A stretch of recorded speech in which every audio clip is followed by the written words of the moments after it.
আসসালামু আলাইকুম। ইউটান একাডেমিক কেয়ারের পক্ষ থেকে করোনা পরিস্থিতির জন্য অনলাইন ক্লাসের আয়োজন করা হয়েছে। আজ আমি ইউটান একাডেমিক কেয়ারের পক্ষ থেকে মোহাম্মদ ইমরান খান আপনাদের জন্য 13.1-এর সমান্তর ধারা নবম এবং দশম শ্রেণীর শিক্ষার্থীদের জন্য বিষয়টি নিয়ে আলোচনা করব। চলো শুরু করা যাক। প্রথমে আমরা যাব সসীম ধারা, যেটাকে ইংরেজিতে বলা হয় ফাইনাইট সিরিজ। আচ্ছা, প্রথমে জানতে হবে আমাদের অনুক্রম কি। প্রথমে দেখো, আমি লিখেছি কতকগুলো রাশিকে সাজানো হলে প্রত্যেক রাশি এর পূর্বের পদ ও পরের পদের সাথে ক্রমান্বয়ে সাজানো থাকে। এভাবে সাজানো রাশির সেটকে অনুক্রম বলে। আমি আবারও বলছি, কতকগুলো রাশিকে সাজানো হলে প্রত্যেক রাশি এর পূর্বের পদ ও পরের পদের সাথে ক্রমান্বয়ে সাজানো থাকে। এভাবে সাজানো সেটকে অনুক্রম বলে। উদাহরণ হিসাবে আমরা বলতে পারি 1, 2, 3, 4, তারপরে এভাবে ডট ডট ডট n। আচ্ছা, ঠিক একইভাবে 1, 3, 5, ডট ডট ডট 2n-1।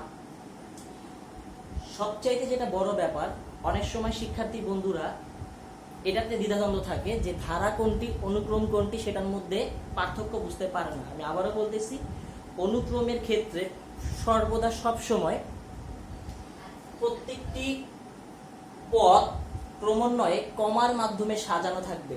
যে সমস্ত পদ কমার মাধ্যমে ক্রমান্বয়ে সাজানো থাকবে সেটি হচ্ছে অনুক্রম। এবার আমরা যাব ধারায়। ধারা কি? ধারা বা সিরিজ। ধারা বা সিরিজ কি? প্লাস চিহ্ন যুক্ত, কি বললাম? প্লাস চিহ্ন যুক্ত পদগুলোর অনুক্রমকে ধারা বলে। আবারও বলতেছি, প্লাস চিহ্ন যুক্ত পদগুলোর অনুক্রমকে ধারা বলে। উদাহরণ হিসাবে লিখতে পারি, যেমন 2 যোগ 4 যোগ 6 যোগ 8 যোগ ডট ডট ডট। এটি একটি ধারা। এবার দেখতে পাবেন 2 একটি পদ, 4 একটি পদ, 6 একটি পদ, 8 একটি পদ। প্রত্যেকটি পদের মধ্যবর্তী স্তরে প্লাস চিহ্ন দ্বারা যুক্ত আছে। তার মানে যদি এখানে আমরা কমা ইউজ করতাম, তাহলে এটাকে বলতে পারতাম আমরা অনুক্রম। যদি কমার পরিবর্তে প্লাস অর্থাৎ যোগ চিহ্ন ব্যবহার করা হয়, তাহলে এটা হবে ধারা। তার মানে অনুক্রম এবং ধারার মাঝখানে যেটা মূল পার্থক্য, সেটা হচ্ছে অনুক্রম কমার মাধ্যমে ক্রমান্বয়ে সাজানো থাকবে, আর যেটা ধারা সেটা প্লাস চিহ্ন দ্বারা পদগুলো সাজানো থাকবে। আচ্ছা, এবার আমরা যাব ধারা সমান্তর ধারা। প্রথমে যাব কি? সমান্তর ধারা কি? ধারাকে মোট 2 ভাগে ভাগ করা হয়। একটি হচ্ছে সমান্তর ধারা, আর একটি হচ্ছে গুণোত্তর ধারা। 13.1-এ সমান্তর ধারা নিয়ে আমরা আজ আলোচনা করব। গুণোত্তর ধারা ইনশাআল্লাহ পরের ক্লাসে আপনাদের জন্য দেখাবো। আচ্ছা, প্রথমে সমান্তর ধারা কি? কোন পদ, কোন পদ তার পূর্ববর্তী পদের পার্থক্য, আমি আবারও আসতেছি, কোন ধারার যে কোনো পদ ও তার পূর্ববর্তী পদের পার্থক্য যদি সর্বদা সমান হয় তাকে, সেই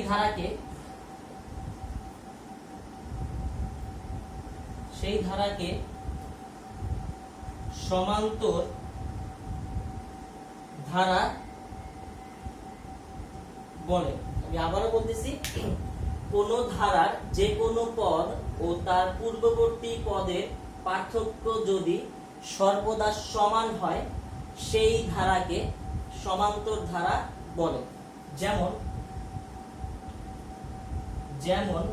2 যোগ 4 যোগ 6 যোগ 8 যোগ ... এখানে দেখা যায় 2 প্রথম পদ, 4 দ্বিতীয় পদ, 6 তৃতীয় পদ, এইভাবে ক্রমান্বয়ে আরো অনেকগুলো পদ থাকবে। প্রথমে আমাদেরকে দেখতে হবে এটা কি ধারা, কিভাবে বুঝবো। প্রথমত আমি আগেই বলেছি, কোন ধারার যে কোনো পদ, যেহেতু প্রত্যেকটি পদের মাঝখানে প্লাস চিহ্ন দ্বারা যুক্ত আছে, অবশ্যই এটি একটি ধারা। এখন দেখতে হবে এটা কি সমান্তর ধারা না গুণোত্তর ধারা।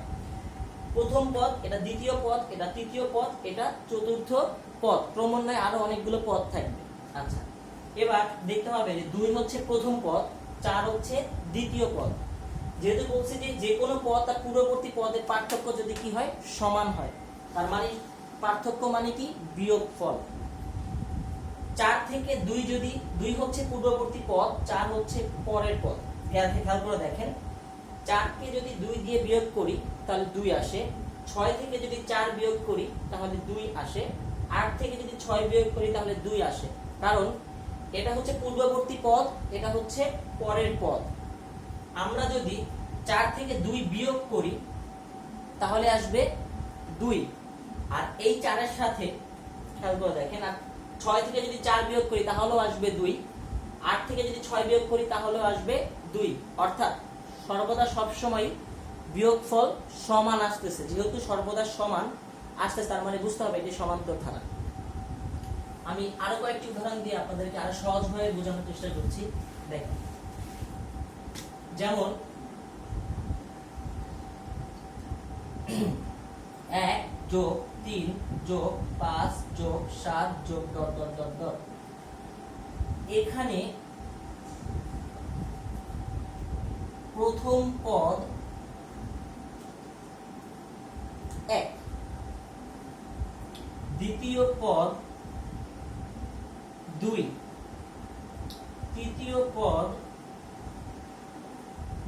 3। এবার দ্বিতীয় পদ বিয়োগ প্রথম পদ, কারণ এখানে 1 হচ্ছে পূর্ববর্তী পদ, 3 হচ্ছে পরবর্তী পদ। দ্বিতীয় পদ বিয়োগ প্রথম পদ, অর্থাৎ দ্বিতীয় পদ যেহেতু 3, প্রথম পদ যে বিয়োগ প্রথম পদ যেহেতু 1, 3 থেকে 1 বিয়োগ করলে 2 হয়। এবার তৃতীয় পদ বিয়োগ দ্বিতীয় পদ, তৃতীয় পদ যেহেতু 5 বিয়োগ দ্বিতীয় পদ যেহেতু 3, 5 থেকে 3 বিয়োগ করলে 2 হয়। ঠিক একই ভাবে চতুর্থ পদ বিয়োগ তৃতীয় পদ, তখনও আসবে 2। যেহেতু সর্বদা বিয়োগফল 2 আসছে, তার মানে এটা হচ্ছে সমান্তর ধারা। সমান্তর ধারার ক্ষেত্রে সবসময় মনে রাখবেন এদের পার্থক্যটা সমান হবে। আবার বলছি, পার্থক্যটা সমান আসবে। সমান্তর ধারার কিছু সূত্র আমি আপনাদের কাছে তুলে ধরছি।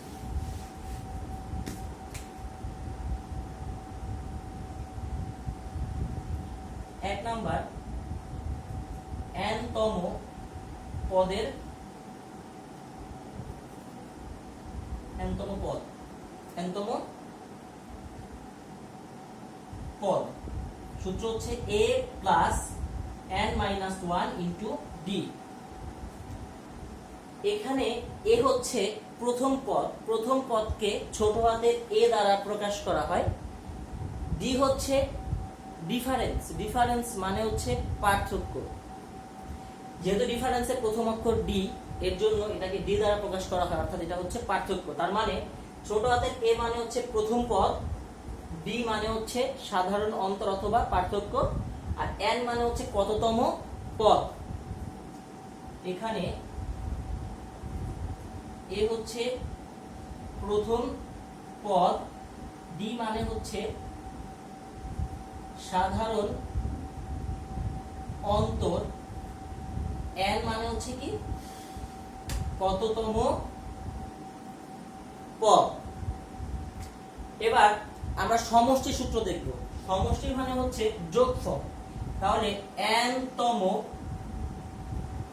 পদের সমষ্টি, n তম পদের সমষ্টি, n তম পদের সমষ্টি সূত্র হচ্ছে এই s n। তার মানে যদি এখানে s মানে হচ্ছে সমষ্টি আর এখানে n মানে হচ্ছে কততম পদ, যদি আমাদের পঞ্চম পদের সমষ্টি বের করতে বলে তাহলে n এর মান হবে 5। যদি আমাদের সপ্তম পদের সমষ্টি বের করতে বলে তাহলে আমাদের n এর মান হবে 7। যদি অষ্টম পদের সমষ্টি বের করতে বলে তাহলে n এর মান হবে 8। যেহেতু এখানে আমাদের n তম পদের সমষ্টি বের করতেছি, তার মানে হচ্ছে Sn সমান n by 2 second bracket 2a plus first bracket n minus 1 into D. আচ্ছা, এবার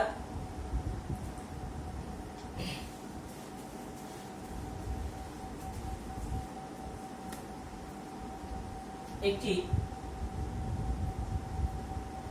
অঙ্ক করি। 2 যোগ 4 যোগ 6 যোগ 8 যোগ ডট ডট ডট।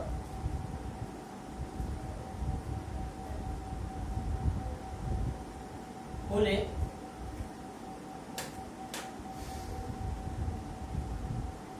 সাধারণ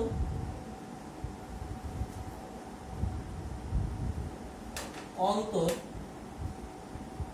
এবং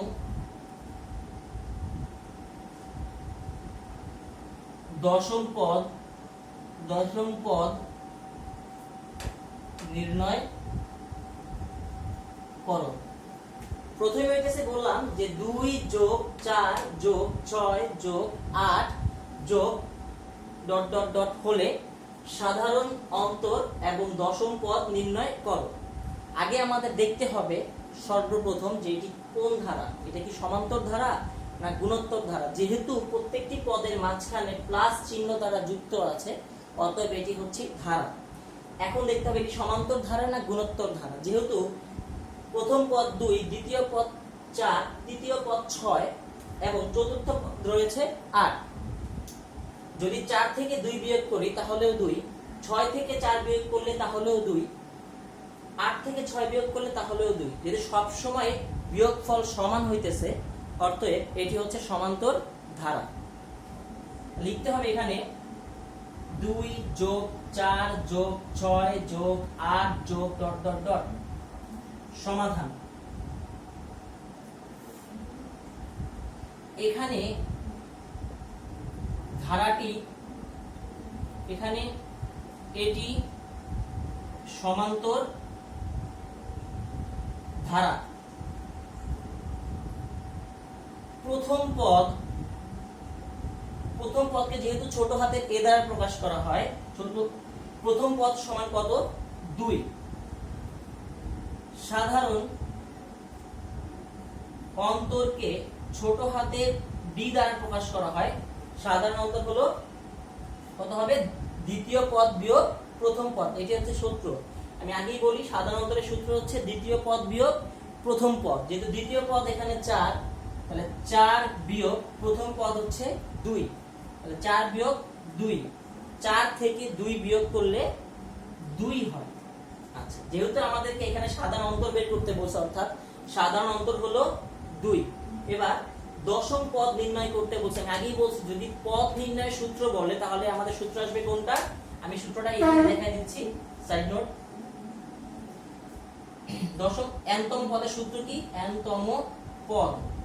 n-তম পদ সমান হচ্ছে a plus n minus 1 into d। যেহেতু পদ নির্ণয় করতে বলছে, দশম পদ নির্ণয় করো, তাহলে বুঝতে হবে আমাদের এখানে দেখতে হবে যে যদি পদ নির্ণয় সূত্র বের করতে বলে, পদ নির্ণয় করতে বলে, তাহলে পদ নির্ণয় সূত্র বসাতে হবে। সমান্তর ধারার ক্ষেত্রে পদ নির্ণয় সূত্র হচ্ছে একটাই, সেটা হচ্ছে কি a plus n minus 1 into d।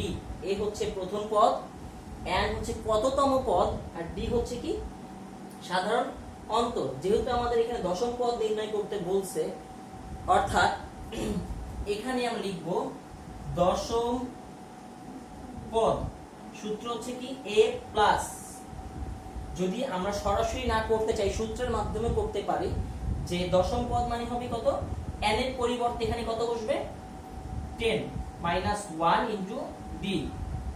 Sorry 10 লেখা যাবে না যেহেতু বাংলা লিখছি, এটা হবে হচ্ছে 10 বিয়োগ 1। তাহলে এবার এই কত আছে এখানে 2, 10 থেকে 1 বিয়োগ করলে 9, d এর মান এখানে কত 2। যেহেতু ব্র্যাকেটের সাথে d গুণাকার আছে, কারণ ব্র্যাকেট এবং d এর মাঝখানে কোনো চিহ্ন নাই, তার মানে বুঝতে হবে এটা গুণাকারে আছে, এর জন্য 9 গুণন 2, 9 দুগুণে 18, 18 আর 2 যোগ করলে 20, অর্থাৎ আমাদের দশম পদ হবে হচ্ছে 20। উত্তর সাধারণ অন্তর 2, দশম পদ 20, এটাই।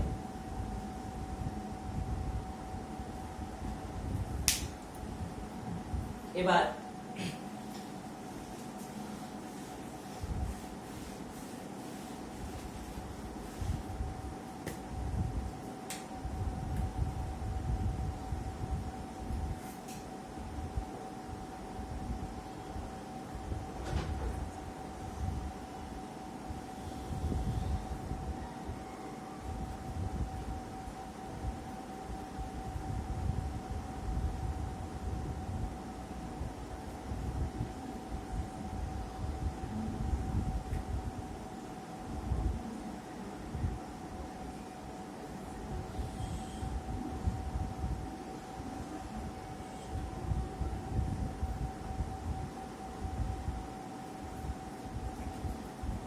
এখানে লিখছি 4 যোগ 8 যোগ 12 যোগ 16 যোগ ডট ডট ডট হলে সপ্তম পদের সমষ্টি নির্ণয় করো।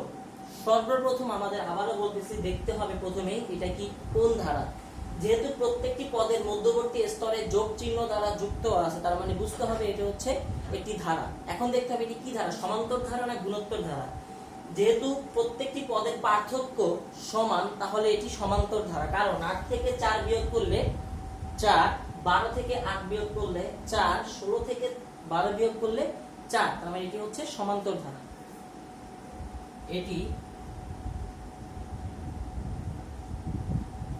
সমান্তর ধারা, সমান, এটি সমান্তর ধারা। এখানে প্রথম পদ a সমান 4, সাধারণ অন্তর d সমান দ্বিতীয় পদ বিয়োগ প্রথম পদ। দ্বিতীয় পদ হচ্ছে 8, প্রথম পদ হচ্ছে 4। এবার আমাকে প্রথমেই যেহেতু n-তম পদের আমাকে দেখতে হবে সপ্তম পদের সমষ্টি নির্ণয় করতে বলছে। যেহেতু সপ্তম পদের সমষ্টি, তার মানে n এর মান হচ্ছে 7। কিন্তু এখানে আমাদের সমষ্টির সূত্রটা কি, সপ্তম পদের সমষ্টি। সমষ্টির সূত্র হচ্ছে Sn। যদি n এর মান এখানে কত বসাবো 7, মানে 7, কত আসবে n/2, মানে 7/2, মানে 2, 2a মানে 2a plus n-1 into d। যেহেতু আমি বাংলা লিখছি এর জন্য এখানে n-1 হবে, n বিয়োগ 1 ইনটু d।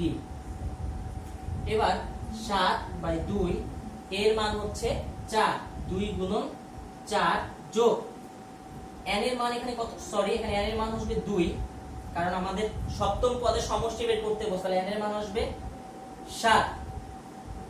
এর জন্য 7 থেকে 1 বিয়োগ করলে কত হয় 6, যেহেতু এই ব্র্যাকেটের সাথে d গুণ আকারে আছে এর জন্য 6 গুণন 4, সেকেন্ড ব্র্যাকেট উঠে গেছে, ফার্স্ট ব্র্যাকেট 7/2, 4 আর 2 গুণ করেন, 4 2 গুণে 8, 4 6 24, 24 আর 8 যোগ করতে হবে। 24 আর 8 যদি যোগ করি, আমি একটু উপর দিয়ে মুছে দেই,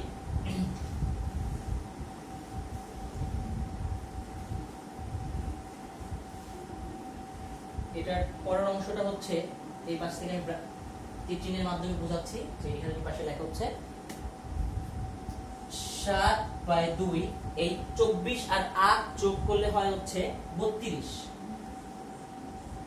এখন এই 7/2 এইটার সাথে মানে ব্র্যাকেটের সাথে গুণাকার আছে, এর জন্য এটা গুণ দিয়ে দিলাম। এবার এই 2 দিয়ে যদি 32 কে কাটি তাহলে আসবে 16, কত আসলো 16।